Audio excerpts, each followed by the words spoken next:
Hail and well met, traveler. Welcome to Threat Dice, a podcast about tabletop role-playing games, storytelling, and the vagaries of the dice. I'm your host, Kylen Wiggin.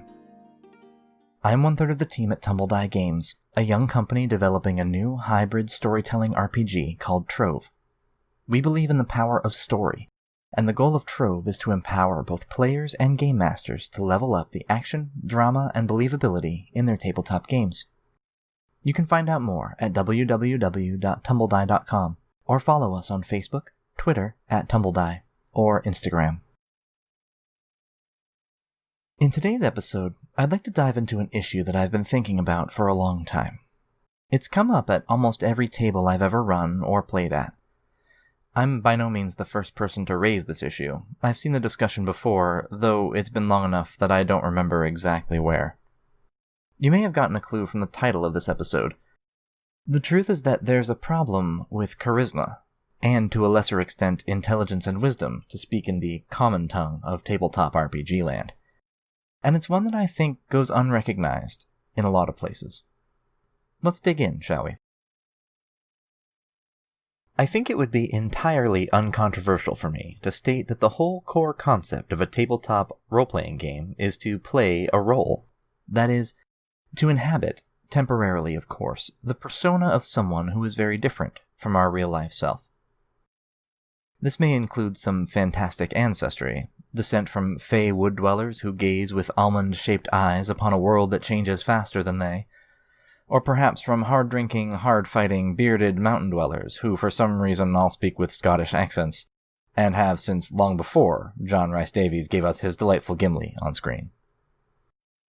It may include crossing gender lines for those who have the courage. In many cases, it involves inhabiting a role of someone much stronger than our pasty, screen-addicted selves. Mr. Vin Diesel, Travis Willingham, and Joe Manganiello accepted, of course. Or perhaps someone more agile, who can perform athletic and acrobatic feats that rival those of Olympians, the very best that Homo sapiens, or others, have to offer. With just a few rolls of the dice, these characters can perform feats of strength or agility that would astound us if we saw them live in the real world. But here's where things get weird. In the case of the other side of things, the dice only come out when there's a game mechanic involved. Need to make a spell attack? Okay, roll plus your intelligence. Want to spot something unseen? Well, you'd better roll wisdom, I guess, but okay, fine. Want to distract the local town guards? Stand up and tell me exactly what you say to them, in front of all our friends, word for word. And it better be impressive, because otherwise, I'm not even going to let you roll. Ever encountered this at your table? I bet you have. Or, you may have encountered the opposite. One of the players at the table, so far playing a taciturn fighter who dumped charisma, suddenly stands up and gives an eloquent and rousing speech. No dice are rolled, and suddenly the entire town is on his side, because his player is well-spoken. It's a subtle problem in a lot of ways. At a lot of tables, it just seems to pass by unnoticed. A strong storytelling GM, of course, wants his players invested in the game and the story. So if they suddenly start showing a real interest by speaking in character, the GM is, whether consciously or unconsciously, inclined to reward them for it. In the other direction, a player who is less likely to speak in character is somehow considered to be not role-playing as well, and so they are encouraged to speak in their character's voice and on a funny and usually stereotypical accent in order to role-play better.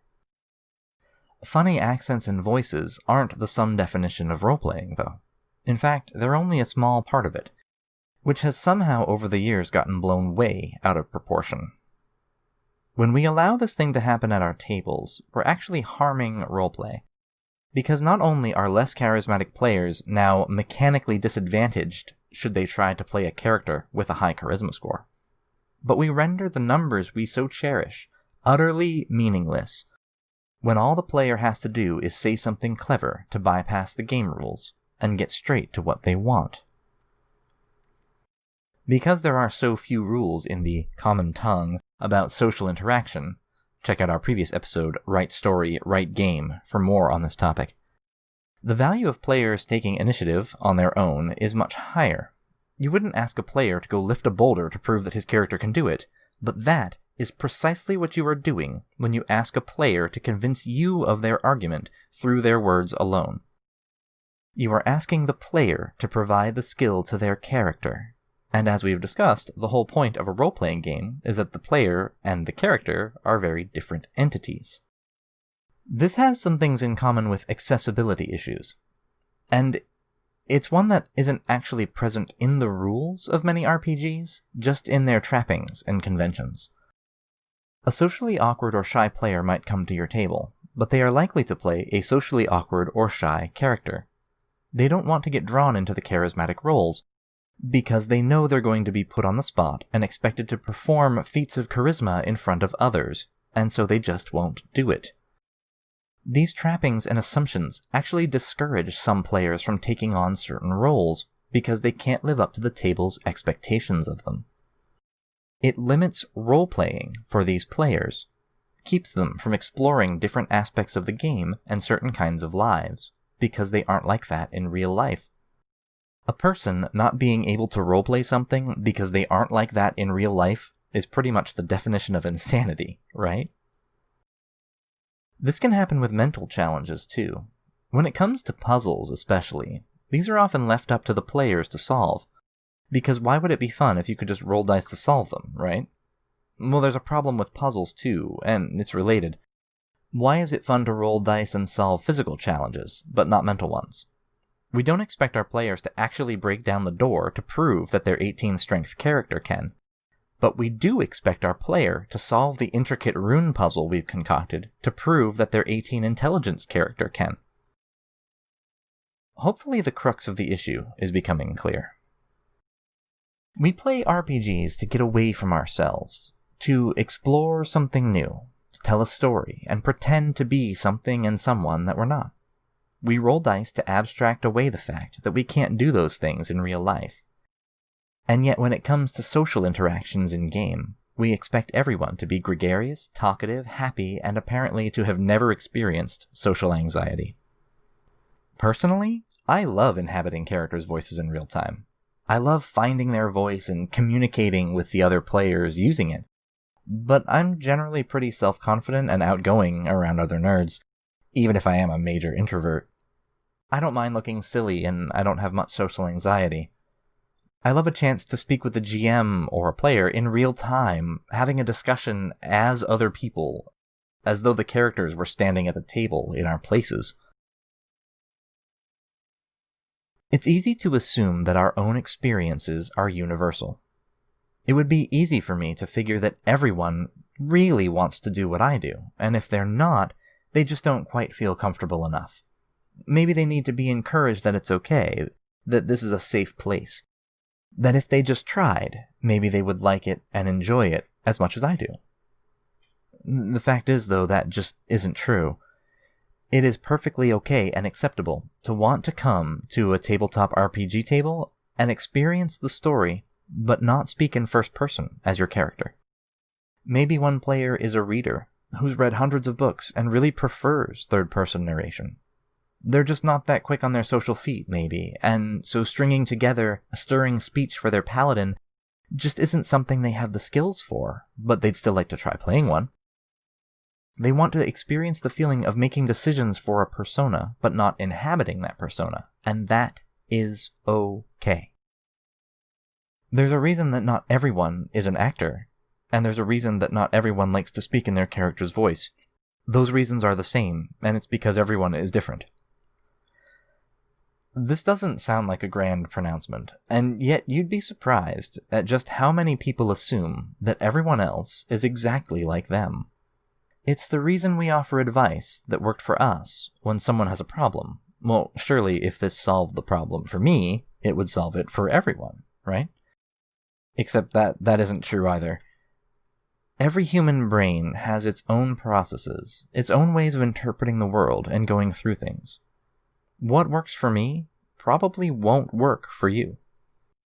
If I were to explain my experiences and my process on a problem, it might point you in a direction to try, but the exact process I took to get there, especially when it comes to creative endeavors like role-playing, is not going to solve your problem.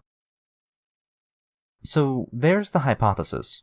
There's a problem at a lot, not all, gaming tables, where physical challenges are abstracted away behind dice and numbers on the character sheet. But mental and social challenges are often expected to be carried partially or entirely by the player, and the dice and numbers are rendered less important or entirely meaningless. How do I address this problem? I'll offer some of the solutions I've been using, right after the break.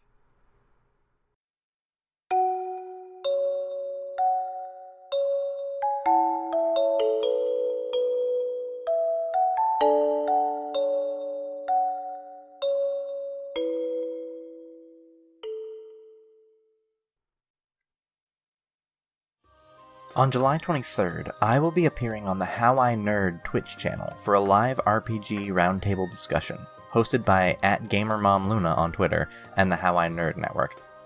I'm really excited to chat with everyone who will be on that night, and I hope that some of you out there might just tune in.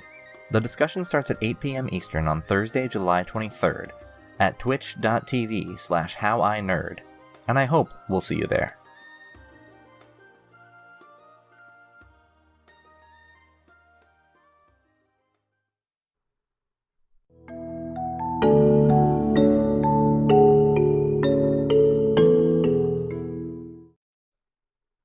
Welcome back.